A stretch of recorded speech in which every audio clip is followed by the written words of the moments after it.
What's up guys, llamapen here, and today I'm back with another Four Nations Face-Off Custom NHL build. As you guys know, I've been building one forward and one D-man from each nation in the tournament.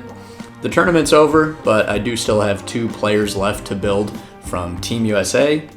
We're going to start with Jets forward Kyle Connor. Now, when I was deciding which forward I wanted to build for Team USA, I did that before the tournament. There were a lot of good options, but I thought, who do I think is going to have a big impact?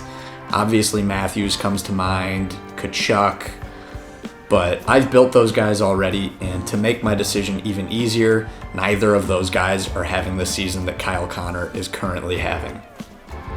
He's already established himself as one of the most consistent goal scorers in the league, and maybe the most underrated forward from the United States. This might be easy to forget because he was benched for the final game against Canada and just couldn't really seem to find a fit on the roster. That being said, he has no problem fitting in on Winnipeg, where he is right at the center of their high-flying offense. At 6'1", 183 pounds, he's in the middle of his 7th season with 30 goals or more. He can do it all when it comes to his shot. He excels with the wrist shot, the one-timer, the snap shot, you name it. He is deadly from the dot. But he is far from a passive player. His speed, along with his shifty skating and silky hands, let him create chances for himself and his teammates. With his shooting ability being the primary part of his game, building him as a sniper makes the most sense. We'll be able to represent all his strengths with great shot ratings, solid skating, and then we can easily boost the deking rating with the sniper build. The defensive ratings are going to be weak, but that's fine because Connor's an offensive-minded player anyway.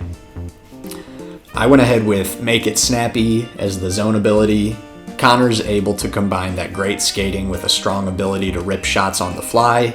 I think if you wanted to, you could definitely also go with 1T here.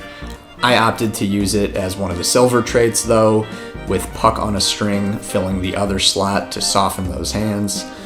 The boost went once again toward deking and passing. I think I used these two like 75% of the time. Specifically with the sniper build because the passing and deking aren't great to start, but this does get it up to 87 passing and 88 deking, which is really good. The real glaring weaknesses here are going to be the defense and the weight, but the strength and balance ratings are strong, so maybe that won't be much of an issue after all. And what you see is what you get with this build. The shot is really strong. Both your wrist and slap accuracy are at 87, and with those traits you can score with both consistently. If you get open in the slot, you're going to have a good chance to score. Getting open is not difficult either with that speed, agility, and sick hands. This build also is a little stronger than it looks at 183 pounds, but like I said, that 85 balance and 84 strength are pretty good, and it feels like they definitely help when you're squeezing past other skaters, and this build really has no problem weaving through tight lanes and working off the cycle or on the rush. The speed is pretty good too. There's definitely another gear that other skaters can reach that you can't, but you're still pretty quick. The defensive skills are consistently weak. It's rare that you're going to get clean pickoffs or clean poke checks, but if you use that skating ability to position yourself well, you can at least disrupt plays pretty consistently. You've really got to position yourself perfectly though, and it can be a fine line to walk. Eventually, you're going to be a little off or commit a little too hard, and it's going to bite you.